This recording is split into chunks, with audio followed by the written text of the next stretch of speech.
Hello anybody, and thanks for tuning into Monday Morning Handicapping. This is the Pedigree Playlist, where I'm going to be going over one of the relatively new sires that I see popping up in the racing form a lot.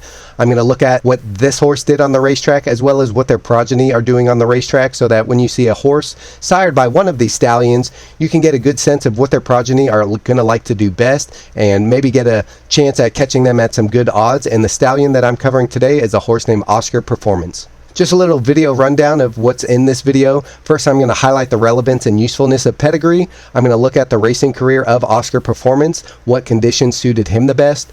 We'll take a look at Oscar Performance's stud career, some facts and figures about his offspring or progeny. We'll do a brief rundown of my Google Sheets document, which will be provided in the description below if anyone wants to take a look for themselves. I'm going to show the viewers where to identify Pedigree on the racing form, and if you don't know how to read a racing form, I have a playlist called How to Read a Racing Form where I break all that down. I'm going to examine ideal conditions, surfaces, and precocity regarding Oscar Performance's progeny, highlight dam sires of Oscar Performance's progeny that were particularly precocious, and then some final thoughts and takeaways. So why is this relevant? Well, this is relevant because these metrics are used by owners before spending thousands and sometimes millions of dollars buying a horse to race and or eventually breed. These owners and bloodstock agents know a lot more than myself about which horses to buy in order to earn a return on their investment. So when they buy a horse, it would be wise to take notice. My aim for this playlist is to provide some useful information when handicapping races for horses that have few, if any, races in their career, and therefore their abilities on the track are somewhat unknown. When this is the case, individual proclivities on the racetrack can be partially determined by pedigree. I hope that these videos also help as more race distances and surfaces are available to these horses as they progress through their career, so that the player can capitalize on a horse that might excel when trying something new. So looking at Oscar Performance's racing career, first off, his sire or father was a racehorse named Kitten's Joy. His dam or mother was a horse named Divine Actress, and the dam sire, so the sire of his mother, the father of his mother, was a racehorse named Theatrical. Oscar Performance was born in 2014, raced from 2016 through 2018. Was homebred by Ammerman Racing LLC, so it was not available for purchase. This horse did not go out to auction. The person who bred this horse kept it and raced it for themselves. Oscar Performance had 15 career starts, 8 wins and a third, all on the turf, and earned $2.3 million in his career, including 4 grade 1s and 3 grade 3s. He has grade 1 distances of 8 and 10 furlongs at 4 different tracks. And remember, a furlong is an eighth of a mile, so grade 1 wins at 1 mile and a mile and a quarter on the turf. His sire, Kitten's Joy, was a 2-time grade 1 winner on turf, going 10 and 12 furlongs, with 5 wins on turf at the grade 2 and 3 level, winning at distances from 8 to 12 furlongs, so a mile to a mile and a half. The dam had 3 wins from 6 starts, including an ungraded stakes win, going 8.5 furlongs on the dirt. Based on his performances and his immediate pedigree, it would appear that an affinity for turf routes might be what this horse can pass on to his offspring. Oscar Performance out at the breeding shed, his stud career. He commands a $45,000 stud fee and is currently standing at Mill Ridge Farm in Kentucky. Oscar Performance's progeny in 2024 sold for an average price of $145,000. Oscar Performance was number 1 for all sires of 2-year-olds on turf by progeny earnings for 2022. Oscar Performance is ranked number 2 to Triple Crown winner Justify among second crop sires by percentage of graded stakes horses. And now we're just going to take a look at that Excel spreadsheet that is included in the description below. It's actually a Google Sheets document, but just so everyone can get a sense of where I'm getting my information and what you can look at. So here we have a list of the top 50 earners sired by Oscar Performance. I chose the top 50 earners because when these horses are running at peak performance, I want to know where do these offspring run their peak performances, what types of races, what distances, what surfaces. So if we look at the top earner by Oscar Performance, it's a horse named Tricari. They have 13 career races, 5 wins, a second, and 3/3. This column here, all in this big box, is their first career win, some information about that, so where they started to their most recent win, where they're going, where they're trending towards. So Tricari got their first win in start number 2 at the age of 2 in the 12th month, so in December, going 8.5 furlongs, so a mile and a 16th on the synthetic surface at Gulfstream Park. Most recent win was in the 8th start out of 13 total races. At the age of 3 in the 8th month, so August, going 1 mile or 8 furlongs on the turf at Colonial Downs. And the dam sire of Tricari was a horse named Harlan's Holiday. So I did that for the top 50 earners by Oscar Performance, and at the bottom we have some averages for all the runners above that you could take a look at for yourself, but I'm going to get into that in the rest of this video. At the bottom you'll see tabs for the other stallions that I've covered already, and they're also in this playlist. You can go find them if you're interested. I also have a sum tab where I compare all the stallions that I've covered so far with the averages on top and the individual stats for each horse underneath. So the average starts to get their first win for horses sired by Oscar Performance takes about 3.6 starts, a little bit higher than the average. I also look at their first wins on dirt, first wins on turf, most recent win on dirt, most recent win on turf, etc., etc. So feel free to take a look, but I'm going to get into all this information throughout the rest of this video. And now I just want to show anybody who doesn't know where you can find the pedigree on the racing form. So your racing form is going to look like this, and if you move over to this top center box here, you'll see some information based on the breeding of the horse. You have the purchase price up here. Here you have the sire. You can see this horse was sired by Oscar Performance. The sire of Oscar Performance is Kitten's Joy. Oscar Performance commands a $45,000 stud fee. Here you have the dam or the mother of this horse, a horse named Lady Estola, whose sire was a horse named Lonro. So look up here for a horse named Oscar Performance in a race that shapes up to what we're going to discover that Oscar Performance progeny like to do best. So breaking down Oscar Performance progeny's first win, the idea of looking at where progeny get their first win is to examine the precocity of their offspring, that is to determine their mental and physical abilities at an early age. 12 of the top 50 earners, or 24%, won their debut race, which means the first time ever racing. The average starts before they got their first win was 3.6 starts. This is for all of those top 50 earners, and that is a little bit higher than the average of the stallions that I've covered so far. On average, the stallions that I've covered get their first win in 2.8 starts, so not quite as precocious as the other runners I've covered. If the horse was a 2-year-old, they typically took 2.2 starts to get their first win, and they usually got that win around October. But remember that 2-year-old races begin in late spring or early summer, so that's relatively early in a 2-year-old season because they can't start racing in January. They got to wait a little bit to mature and fill out. If the horse was a little bit older, it took about 4.6 starts, and they got their win in around mid-June. So if they haven't got their first win in a couple of starts, maybe they're late bloomers, look around their 4th or 5th start, somewhere in the summer of their 3-year-old year to get their first win. The average distance of their first wins was 7.5 furlongs for all those 50 runners. If those horses were 2 years old when they got their first win, that average distance was 7.3 furlongs.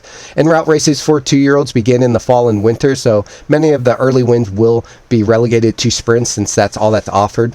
If the horse was a little bit older, a little bit of a later bloomer, that average distance was 7.6 furlongs. The percentage of Oscar Performance progeny that got their first win sprinting was 40% versus 67% average of all those stallions I've covered. The first win routing was 60% versus 33% of those stallion averages. So Oscar Performance progeny seemingly like to route or go a mile or greater. Looking at the first win surface on the dirt, they got their first win 26% of the time versus 70% for those stallion averages. On the turf, 62% of the time versus 23% of those stallion averages, almost triple. In the U.S., races on turf make up 10 to 20% of all races, so the fact that his progeny are getting their first win on a limited supply of turf races is pretty remarkable.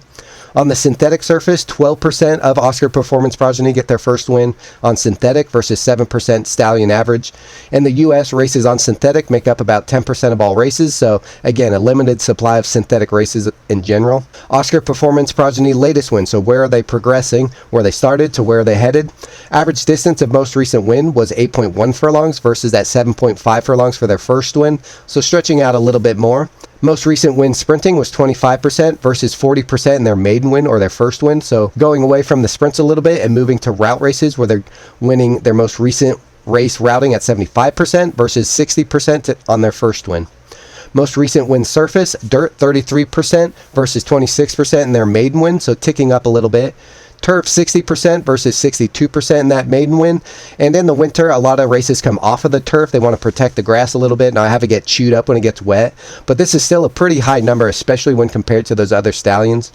Most recent win surface on the synthetic, 8% versus 12%. So sticking to turf and trickling into dirt a little bit as they progress through their careers. Now taking a look at Oscar Performance dam sires that won on debut. So when you see a horse that is sired by Oscar Performance and has the dam sire of one of these runners, that might be a clue that some of these horses could win early on or even first time out in their racing career. So could be quite precocious. So horses sired by Oscar Performance, but with the dam sire of Street Sense. There were 2 of them in that list of 50 runners. One of them won sprinting on the dirt, the other one routing on the turf.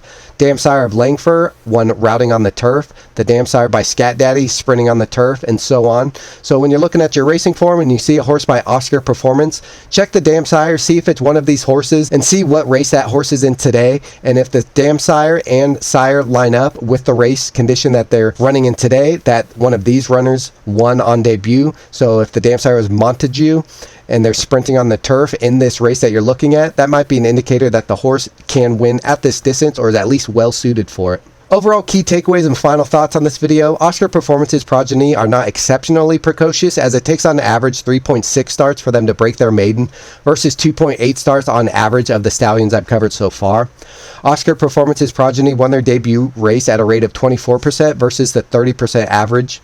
Oscar Performance excelled on the turf, and so does his progeny, with 62% of them breaking their maiden on the turf versus that 23% average. Oscar Performance's progeny seem to relish the longer distance races, as 60% of them break their maidens routing versus that 33% average, and 75% of them got their most recent win routing versus that 47% average.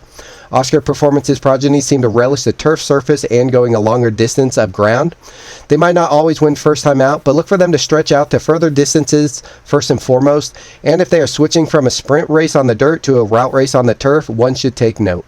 That's it for Oscar Performance. I hope that someone got a little nugget of information that might be useful for them down the line. Thanks for watching. As always, feedback is appreciated. Also, if you would like, subscribe and or share with friends, particularly friends that are relatively new to horse racing and may just want to learn a little bit more. I try to target a newer audience, so I try to explain things very clearly and try to define my terms. But if you don't think I'm doing a good job, let me know in the comments on what I could expand or define a little bit better so that some newcomers understand everything that I'm mentioning in these videos. That's the whole reason why I started this channel, is because I couldn't find a lot of other channels that really explain things simply when I needed them. So I hope that I'm filling that little void there.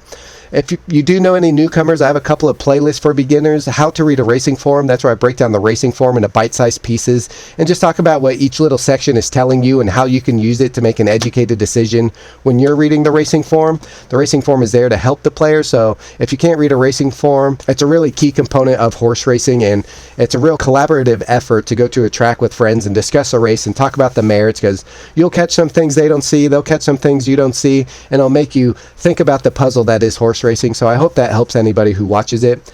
I also have another playlist, Betting on Horse Racing. That's where I break down each of the wagers that a track typically offers, talk about what it is, how you would place it if you were telling a clerk, what I look for before I place any such wager, how much it's going to cost you based on your ticket structure, and just explain it all so that you are comfortable placing one of these wagers. You know what you're getting into, and you can expect the ticket to cost what you expect it to cost. Coming up next, it's still up in the air. I have some weekend obligations, so I'm not sure if I'm going to do a race breakdown or if I'm just going to start working on my next Pedigree playlist. I know these videos aren't my most popular, but I know it's one of the more important things to learn about in horse racing to really gain an edge. So I hope that some people out there are enjoying it. I know I'm learning a lot, and it's hard to learn all this stuff until you just really dive in. So that's what I'm doing, and I hope I break it down so that everyone out there watching doesn't have to go through as much information as I did putting these videos out. It's a grain of salt. Every horse is different, but these are just some tendencies by these runners that I hope is useful for anybody watching. But please let me know in the comments below what you think, anything I should change or improve on. But I appreciate anyone tuning in and sticking around this long. Thanks for watching, and I'll see you next time.